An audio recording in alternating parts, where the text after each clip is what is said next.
Hello, Andrew here. Now, in this one we're going to go over the image size setting in the camera as well as the image quality setting. The two of them can get confused sometimes, but they are very different things. With the image size as well, we'll briefly deal with resolution and how that fits into the big picture as well.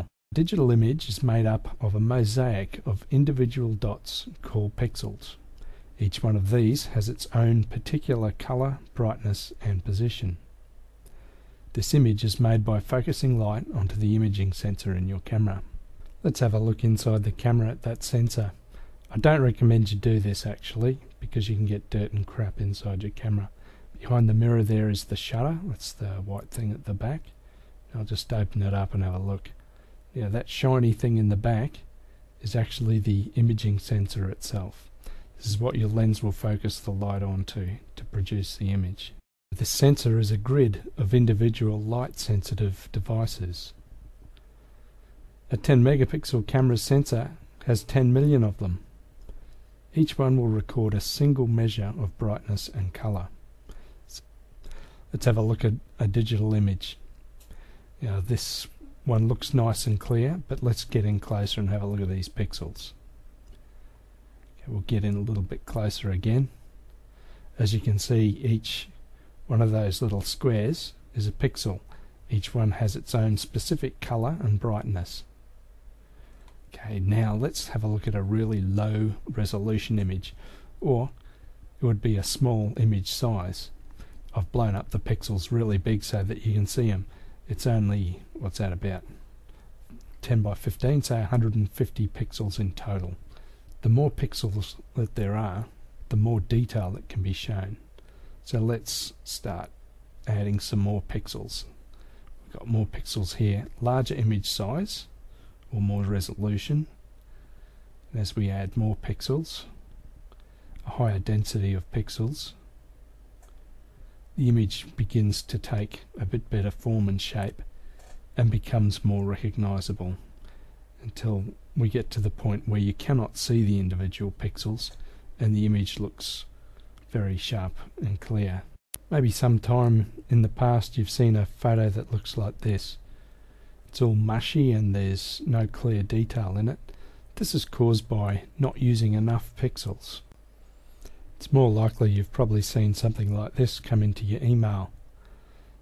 Someone sent you a whole bunch of really big photos and they're just way too big, they won't fit on the screen. It's actually quite annoying actually. Now the problem here is they're sending you an image which is too big, it's got too many pixels for the sake of email. Okay, now let's have a look at how many pixels you actually need for certain applications. Now for emailing to someone you need 0.2 to 0.4 of a megapixel approximately. Say 400 by 600 pixels up to 750 by 500 pixels. To print a normal standard postcard size 6 by 4 inch print, all you need is 1.5 megapixels. That's 1000 by 1500. A 5 by 7 inch print, 2 megapixels. 8 by 12 inch print, 6 megapixels, 2000 by 3000 pixels. Now an 11 by 16 print only needs 11 megapixels, and so on. If you want any bigger than that, you can quite easily do it with upsampling to a certain degree as well.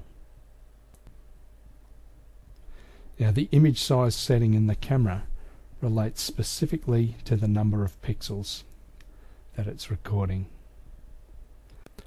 These are the image size settings on my camera, 12, 6.8 and 3 megapixels.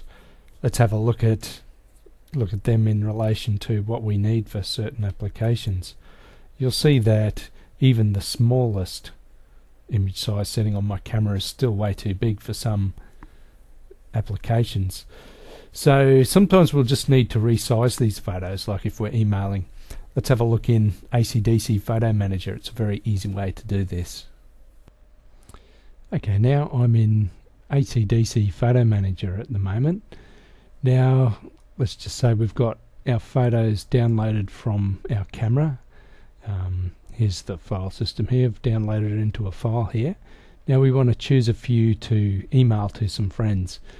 Now I've taken these at high quality and highest resolution, so they're quite big. That's 4000 by 3000 pixels just about. They'll take a long time to email and annoy the hell out of people because they'll be just too big to look at. So let's pick a few to send to mum and dad or whatever. Control C to copy, file, new folder, name that email, select some there, copy them into there. There we go. Now they're already selected there. We go to Tools, Resize Images, pick a size to for sending by email. Let's go 600 by 600. Now that's size in pixels. Selected Reduce Only.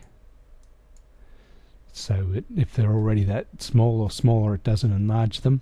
And preserve original aspect ratio. Without that, they'll turn square and be distorted, so we'll leave that in there.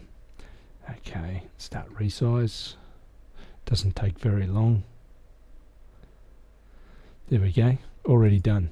Now they're small, nice small photos to email. Let's have a look at that. Full size there. To get out of that, we just hit enter. Now go up, back to our big file. Now let's say we want to get some 6x4s printed down at the local photo kiosk. Just pick a few to just at random to get printed as 6x4s. Okay, now I'm looking at that one's there. There we go. Okay, I've picked a few. Once again, copy them. Control C. I'm going to make a new folder so that we're not resizing our originals. That way the originals are kept intact.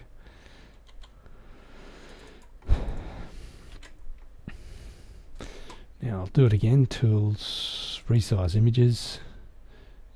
Now we can go by pixel size, but we can also pick our print size. If we've got 6x4 inches, you can do whatever you want. It's set here at 300. Now at the photo kiosk, 250 is enough. 300, that's fine. We'll keep it at that. 300 is not going to give you any more visible quality over 250. But same again, preserve original aspect ratio. Okay, resize. And then we're left with when that's finished, which won't be too long. There we go, we're left with a folder of photos which is the exact right size to be printed as 6x4. Now at these photo kiosks you can actually bring the full size images in to get done, but it's taking up a lot more space on your thing and it'll take longer to download them to the machine and stuff like that. And also you've already got it ready for the machine, so the machine's going to do it quicker for you as well. Okay, now I'm going to show you a bit more in this program a bit later because it's very handy for managing your photos.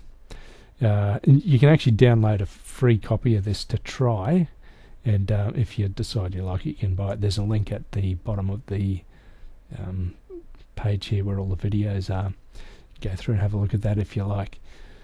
Okay. Oh dear, I've run out of time already. What I'll do is I'll put the rest of this in another video or two, which you'll pick up just below this one. Hope this one wasn't too boring. Now I'm going to talk a little bit about resolution in regards to DPI and PPI and that sort of stuff. That one's going to be pretty boring, I'm sorry, but it's in the next video down below. If you need to know a little bit more about that, have a look at that. If not, you can go straight on ahead to the quality settings video, which will be below that one again. Okay, see you in the next one. Bye.